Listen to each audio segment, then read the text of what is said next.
Hello friends, this is Saranya. Welcome to CTET Telugu channel. ఈరోజు మనం child development and పెడగాలజీలో second session start చేయబోతున్నాము. ఈరోజు మన టాపిక్ వచ్చేసి ప్రిన్సిపల్స్ ఆఫ్ డెవలప్మెంట్. ఇప్పుడు ఈ ప్రిన్సిపల్స్ ఆఫ్ డెవలప్మెంట్ ఎందుకు ఇంపార్టెంట్, ఎందుకు ఇది మనం చదువుకోవాలి అని ఒకసారి డిస్కస్ చేసుకుంటే, ఈ డెవలప్మెంట్ అనేది చాలా పెద్ద కాన్సెప్ట్, అంటే వైడ్ కాన్సెప్ట్, ఇంకా కాంప్లెక్స్ కాన్సెప్ట్. అండ్ ఇది కంటిన్యూస్, నిరంతరం జరుగుతూనే ఉంటుంది. సో దీన్ని ఇంకొంచెం బెటర్ వేగా అర్థం చేసుకోవడానికి దీనికంటూ కొన్ని ప్రిన్సిపల్స్ ఇచ్చారు. ఇప్పుడు ఫర్ ఎగ్జాంపుల్, మన కంట్రీని రన్ చేయాలంటే మనకంటూ ఒక కాన్స్టిట్యూషన్ ఉంది. ఆ కాన్స్టిట్యూషన్లో ఎన్నో యాక్ట్స్ ఉన్నాయి, ఎన్నో ప్రిన్సిపల్స్ ఉన్నాయి. ఆ కాన్స్టిట్యూషన్ని బట్టి మన కంట్రీని రన్ చేస్తూ ఉంటారు. సో అంటే ఎప్పుడైతే ఏరియా అనేది వైడ్గా అవుతుందో థింగ్స్ కూడా కాంప్లెక్స్ అవ్వడం స్టార్ట్ అవుతాయి. ఇన్ ద సేమ్ వే ఈ డెవలప్మెంట్ కూడా ఈ వైడ్ కాన్సెప్ట్ని ఇంకా బెటర్ వేగా అర్థం చేసుకోవడానికి ఈ ప్రిన్సిపల్స్ అనేవి ఇచ్చారు. సో ఈ ప్రిన్సిపల్స్ ఆఫ్ డెవలప్మెంట్లో టోటల్గా 10 మెయిన్ ప్రిన్సిపల్స్ ఉన్నాయి. ఆ 10 మెయిన్ ప్రిన్సిపల్స్ ఏంటో ఈరోజు మనం డిస్కస్ చేద్దాం. So let's start the video. ఇందులో ఫస్ట్ ప్రిన్సిపల్ వచ్చేసి ప్రిన్సిపల్ ఆఫ్ కంటిన్యూటీ.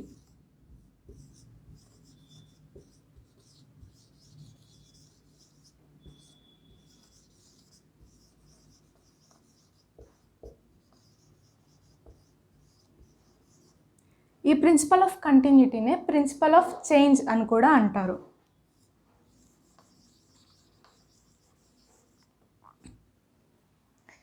ఇప్పుడు ఈ ప్రిన్సిపల్ ఆఫ్ కంటిన్యూటీ లేదంటే ప్రిన్సిపల్ ఆఫ్ చేంజ్ అంటే ఏంటి అంటే, ఇంతకుముందు మనం డిస్కస్ చేసుకున్నట్టు ఈ డెవలప్మెంట్ అనేది కంటిన్యూస్ ప్రాసెస్. ఇది వోమ్ టు టోమ్ వరకు జరుగుతుంది. అంటే ప్రీనాటల్ పీరియడ్లో స్టార్ట్ అయ్యి మనం చనిపోయేంత వరకు కూడా ఈ ప్రాసెస్ అనేది కంటిన్యూ అవుతుంది. ఈ కంటిన్యూస్ ప్రాసెస్లో మనం ఎన్నో ఆస్పెక్ట్స్లో చేంజ్ అవుతూ ఉంటాం. అంటే ఫిజికల్గా కానీ, మెంటల్గా, ఎమోషనల్గా, ఇలా డిఫరెంట్ ఆస్పెక్ట్స్లో చేంజ్ అవుతాం. అంటే లైక్ ఇప్పుడు 5 years ఉన్నప్పుడు మనం ఎలా ఉంటామో 15 years ఉన్నప్పుడు అలా ఉంటాం. In the same way 15 years ఉన్నప్పుడు ఎలా ఉంటామో 25 years ఉన్నప్పుడు అలా ఉండము. సో చేంజ్ అవుతూ ఉంటాం. అదే ఈ ప్రిన్సిపల్ ఆఫ్ కంటిన్యూటీ ఆర్ దీన్నే ప్రిన్సిపల్ ఆఫ్ చేంజ్ అని కూడా అంటుంటారు. ఇదే మన ఫస్ట్ ప్రిన్సిపల్. ఇందులో సెకండ్ ప్రిన్సిపల్ వచ్చేసి ప్రిన్సిపల్ ఆఫ్ డైరెక్షన్.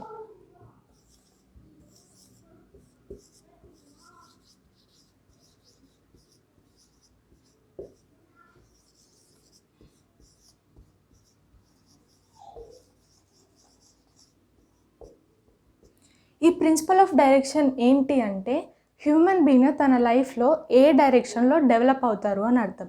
ఇందులో 2 types ఆఫ్ సీక్వెన్స్ ఉంటాయి. అందులో ఫస్ట్ వన్ వచ్చేసి సెఫాలోకార్డల్ సీక్వెన్స్.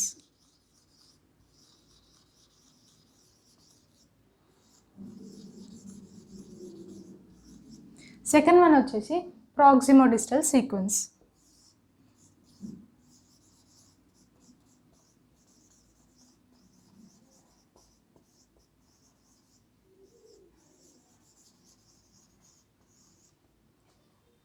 ఇప్పుడు ఈ సెఫాలోకార్డల్ సీక్వెన్స్ అంటే ఏంటి అంటే, మనిషి లైఫ్లో ఎప్పుడైనా సరే ఫస్ట్ హెడ్ పార్ట్ డెవలప్ అయ్యి ఆ తర్వాత కింద డౌన్ పార్ట్స్ అనేది డెవలప్ అవుతాయి.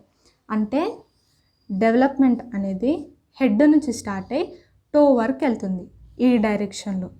దీన్నే లాంగిట్యూడ్నల్ అని కూడా అంటూ ఉంటారు.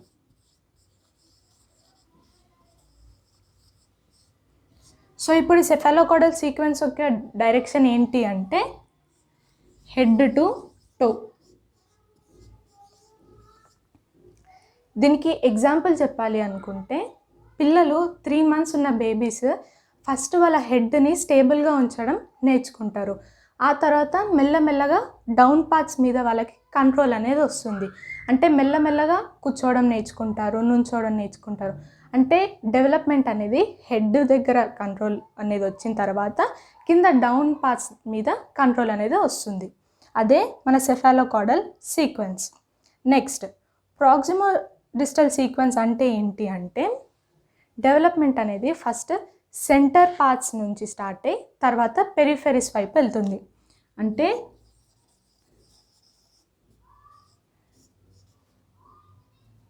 Centre to పెరిఫెరీస్. అంటే ఏంటి అంటే ఫస్ట్ మన హార్ట్, స్పైనల్ కార్డ్ డెవలప్ అయిన తర్వాత మన ఆర్మ్స్ మీద, ఆ తర్వాత ఫింగర్స్ మీద మనకి గ్రిప్ అనేది వస్తుంది. ఎగ్జాంపుల్ చెప్పాలి అంటే పిల్లలు చిన్న ఉన్నప్పుడు ఏదైనా వస్తువు పట్టుకోవాలంటే మొత్తం ఇలా వాళ్ళ బాడీకి టచ్ చేసి పట్టుకుంటారు. అదే కొంచెం డెవలప్ అయిన తర్వాత ఏదైనా వస్తువు తీసుకోవాలంటే జస్ట్ వాళ్ళ ఫింగర్స్ యూజ్ చేసి తీసుకుంటారు. అంటే ఏంటి, ఫస్ట్ వాళ్ళ సెంటర్ పార్ట్స్ మీద కంట్రోల్ అనేది వచ్చిన తర్వాత ఆ తర్వాత సైడ్ పార్ట్స్ అనేది కంట్రోల్ గెయిన్ అవుతారు. అదే మన ప్రాక్సిమో డిస్టల్ సీక్వెన్స్. సో ఇదే ప్రిన్సిపల్ ఆఫ్ డైరెక్షన్.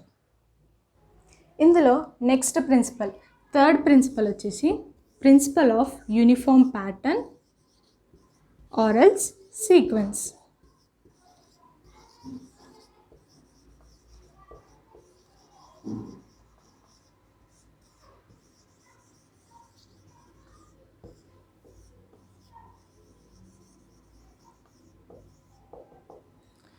అంటే ఏంటి అంటే ఈ భూమి మీద పుట్టిన ఏ పిల్లలైనా సరే వాళ్ళలో డెవలప్మెంట్ అనేది ఒక యూనిఫామ్ ప్యాటర్న్ ఫాలో అవుతుంది, ఒక సీక్వెన్స్ అనేది ఫాలో అవుతుంది. ఇప్పుడు ఇండియాలో పుట్టిన పిల్లలు ఫస్ట్ కూర్చోవడం, నుంచోవడం, ఆ తర్వాత మెల్లమెల్లగా నడవడం. వేరేజ్ అమెరికాలో ఉన్న పిల్లలు ఫస్ట్ పరిగెత్తడం నేర్చుకొని నుంచోవడం, ఆ తర్వాత కూర్చోవడం నేర్చుకోరు. పిల్లలు అమెరికాలో అయినా సరే, ఇండియాలో అయినా సరే, ఎక్కడైనా సరే ఫస్ట్ కూర్చోవడం నేర్చుకుంటారు, ఆ తర్వాత నుంచోవడం, ఆ తర్వాత మెల్లమెల్లగా అడుగులు వేస్తుంటారు, ఆ తర్వాత పరిగెత్తడం అనేవి చేస్తూ ఉంటారు.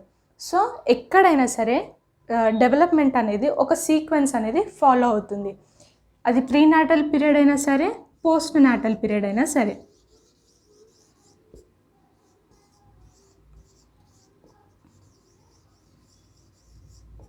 ఈ ప్రీనాటల్ అంటే బిఫోర్ బర్త్,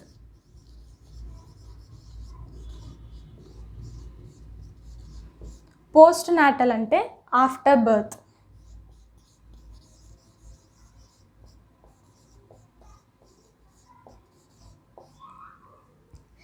బేబీ మదర్ కడుపులో ఉన్నప్పుడు కూడా ఫస్ట్ ఈ పార్ట్ డెవలప్ అవుతుంది, ఆ తర్వాత ఈ ఎంజైమ్స్ డెవలప్ అవుతాయి అన్నీ ఉంటుంది. పోస్ట్ నాటల్ పీరియడ్లో కూడా అంటే పుట్టిన తర్వాత కూడా first physical development, motor development, language development, ఆ తర్వాత ఇంటెలెక్చువల్ డెవలప్మెంట్. అంటే ఎక్కడైనా సరే డెవలప్మెంట్ అనేది ఒక ప్యాటర్న్ ఫాలో అవుతుంది, ఒక సీక్వెన్స్ అనేది ఫాలో అవుతుంది. అదే ఈ third principle of uniform pattern or sequence. Next principle వచ్చేసి ప్రిన్సిపల్ ఆఫ్ ఇండివిజువల్ డిఫరెన్సెస్.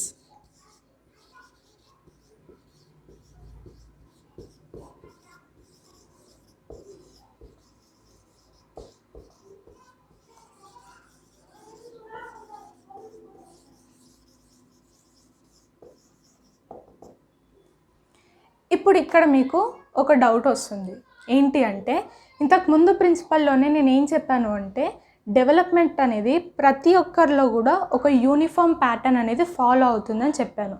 మరి ఇక్కడ ప్రిన్సిపల్ ఆఫ్ ఇండివిజువల్ డిఫరెన్సెస్ అంటే ప్రతి ఒక్కరిలో డెవలప్మెంట్ సేమ్గా జరగదు, డిఫరెంట్ రేట్లో జరుగుతుంది. ఇక్కడ మీకు ఒక కన్ఫ్యూజన్ వచ్చి ఉంటుంది. ఇందాక నేను చెప్పిన పాయింట్ ఒకటి ఏంటిది, డెవలప్మెంట్ అనేది సీక్వెన్స్ ఫాలో అవుతుంది, కానీ ప్రతి ఒక్కరిలో కూడా ఇండివిజువల్ డిఫరెన్సెస్ అనేది ఉంటుంది. అండ్ అంటే ఇప్పుడు ఫర్ ఎగ్జాంపుల్ ప్రతి ఒక్క పిల్లలు కూడా 9 monthsకి నడవాలని ఎక్కడా రూల్ లేదు. కొంతమంది పిల్లలు అప్పుడప్పుడే కూర్చోవడం నేర్చుకుంటారు, లేదంటే పిల్లలు ఆల్రెడీ నడవడం నేర్చుకొని పరిగెత్తడం కూడా చేస్తూ ఉంటారు. అంటే ఆ ఇండివిజువల్ డిఫరెన్సెస్ అనేది ఎందుకు వస్తుంది అంటే ఒకటి హెరిడిటీ వల్ల అండ్ ఇంకొకటి ఎన్వైరన్మెంట్ వల్ల.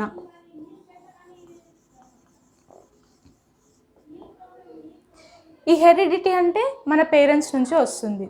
నెక్స్ట్ ఎన్వైరన్మెంట్లో ఏంటి అంటే పిల్లలకు ప్రొవైడ్ చేసే ఫుడ్ వల్ల, మెడికల్ ఫెసిలిటీస్ వల్ల, లెర్నింగ్ ఆపర్చునిటీస్ వల్ల వాళ్ళకి ఇండివిజువల్ డిఫరెన్సెస్ అనేది ఉంటాయి.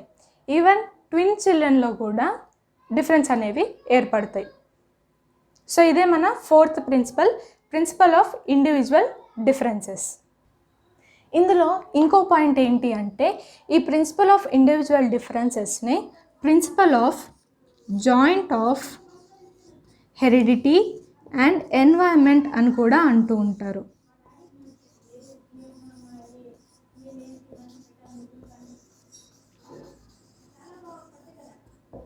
ఎందుకు దీన్ని principle of joint of heredity and environment అని కూడా అంటూ ఉంటారంటే, ఈ హెరిడిటీని ఇంకా ఎన్వైరన్మెంట్ని కలిపితేనే మనం అంటే హ్యూమన్ బీయింగ్స్. సో కాబట్టి ఈ ప్రిన్సిపల్ ఆఫ్ ఇండివిజువల్ డిఫరెన్సెస్ని principle of joint of heredity and environment అని కూడా అంటారు. నెక్స్ట్ ప్రిన్సిపల్ వచ్చేసి principle of proceeding from general to specific.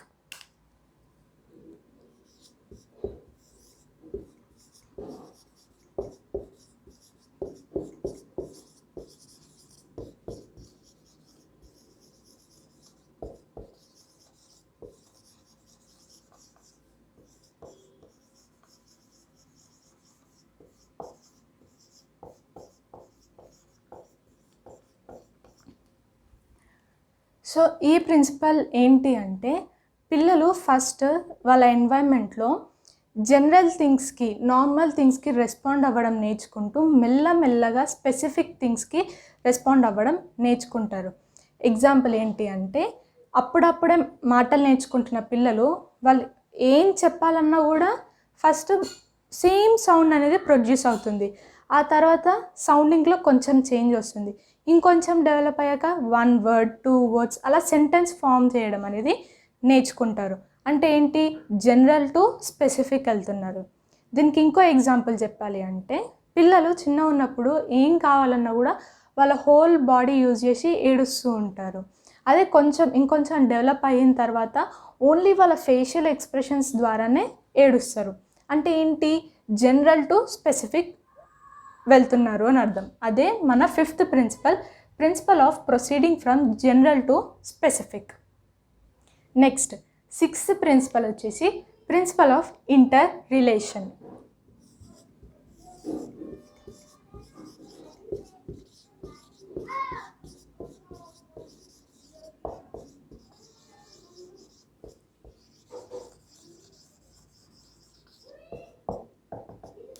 అంటే ఏంటి అంటే, ఇప్పుడు మనం ఒక 4 ఆస్పెక్ట్స్ ఆఫ్ డెవలప్మెంట్ తీసుకుంటే, physical, emotional, cognition and moral development తీసుకున్నాం అనుకోండి. ఈ ప్రతి ఒక్క ఆస్పెక్ట్ కూడా ఇంకో ఆస్పెక్ట్ ఆఫ్ డెవలప్మెంట్కి కనెక్ట్ అయి ఉంటుంది. ఫర్ ఎగ్జాంపుల్, మీరు ఏదైనా ఇన్సిడెంట్ వల్ల కొంచెం సాడ్ అయ్యారనుకోండి, ఎమోషనల్గా డౌన్ ఉన్నారనుకోండి, మీరు ఫిజికల్గా కూడా ఏదో ఫీవర్ వచ్చినట్టు ఫీల్ అవుతూ ఉంటారు. అంటే ఏంటి, ప్రతి డెవలప్మెంట్ కూడా ఇంకో డెవలప్మెంట్తో ఇంటర్ రిలేట్ అయి ఉంది. ఇంకో ఎగ్జాంపుల్ చెప్పాలి అంటే, మీకు లెగ్కి ఏదో ఇంజురీ అయ్యిందనుకోండి, మీరు నుంచోలేని సిచ్యువేషన్లో ఉన్నారు, కానీ మెంటల్గా మాత్రం మీరు చాలా స్ట్రాంగ్గా ఫిక్స్ అయ్యారు, నేను సైకిల్ తొక్కాలి అని. కానీ మీరు తొక్కగలరా అంటే సైకిల్ తొక్కలేరు. ఎందుకు అంటే మీరు ఇక్కడ ఫిజికల్గా స్ట్రాంగ్ లేరు. అంటే ఏంటి, ప్రతి ఒక్క డొమైన్ కూడా ఇంకో డొమైన్తో ఇంటర్ రిలేట్ అయి ఉంది. సో అదే ఈ principle, that is principle of interrelation. Next principle వచ్చేసి principle of integration, that is 7th one, principle of integration.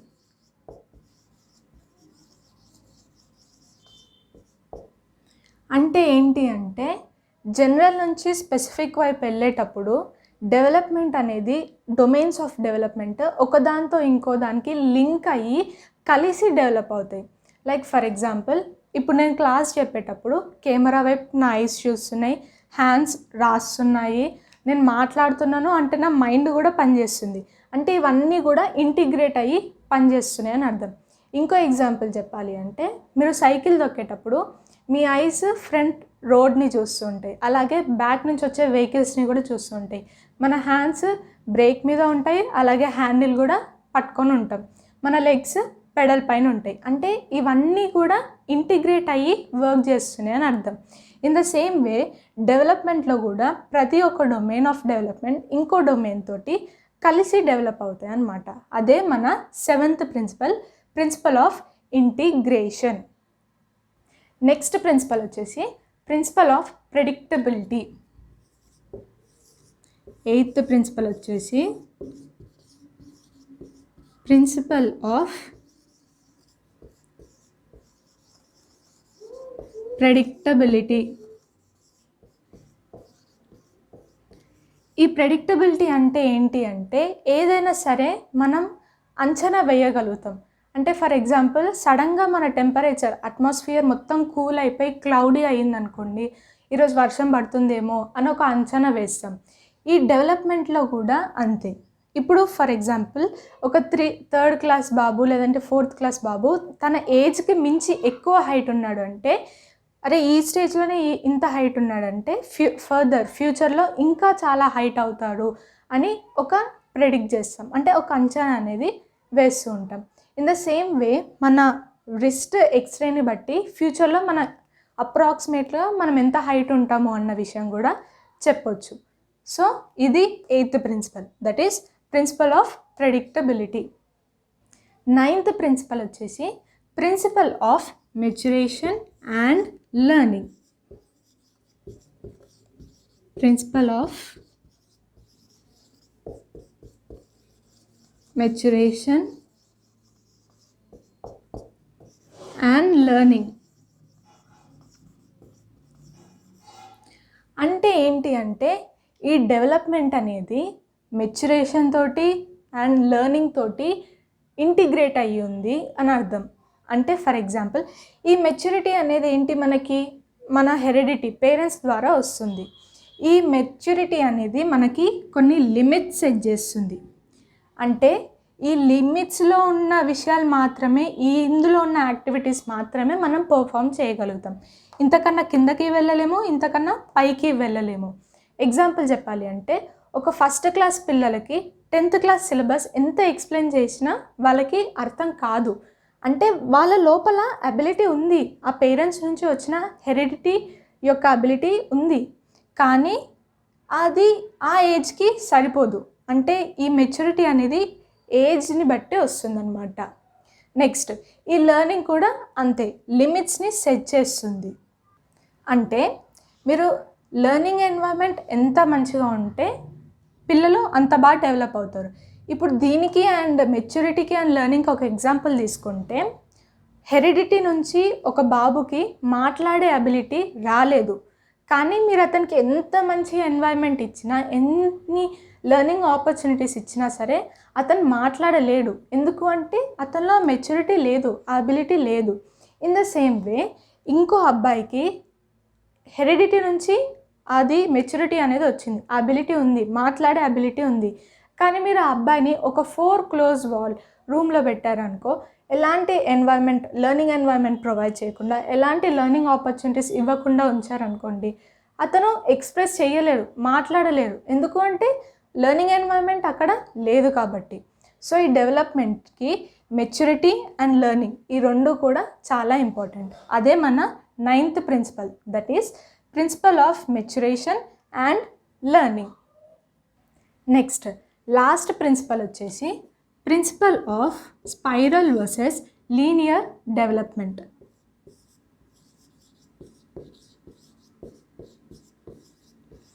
Principal of spiral versus linear development అంటే ఏంటి అంటే ఒక మనిషిలో డెవలప్మెంట్ అనేది లీనియర్గా, అంటే ఒక స్ట్రెయిట్ లైన్లో ఎప్పుడు జరగదు. డెవలప్మెంట్ అనేది ఎప్పుడు కూడా స్పైరల్ ఫామ్లో జరుగుతుంది. ఇప్పుడు మీరు స్పైరల్ బైండింగ్ బుక్ చూసారనుకోండి, అది బైండింగ్ ఎలా ఉంటుంది, ముందుకెళ్తుంది, వెనక్కి వస్తుంది, మళ్ళీ ముందుకెళ్తుంది, మళ్ళీ వెనక్కి వస్తుంది. ఇక్కడ డెవలప్మెంట్ కూడా అంతే. అంటే ఒక స్టేజ్లో పిల్లలు చాలా అడ్వాన్స్గా అయ్యి చాలా డెవలప్ అవుతారు.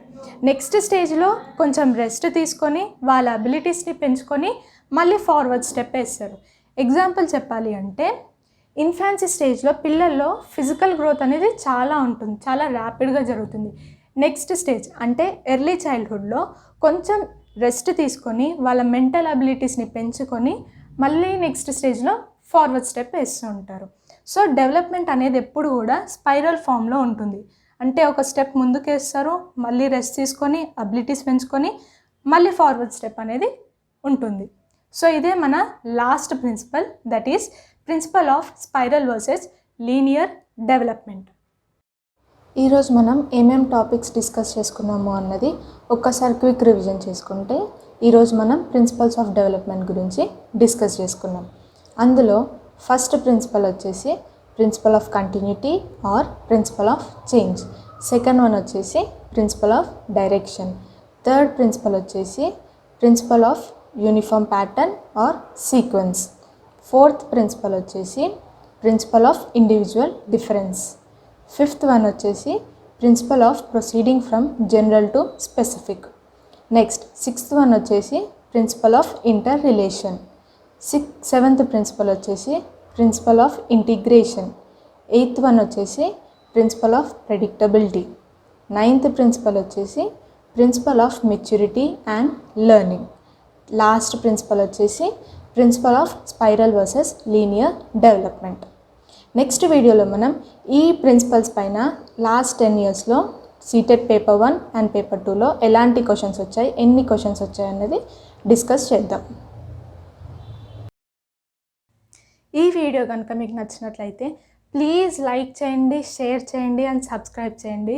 అండ్ మీకు ఎలాంటి డౌట్స్ ఉన్నా కూడా కింద కమెంట్ సెక్షన్లో కమెంట్ చేయండి. Thank you so much for watching.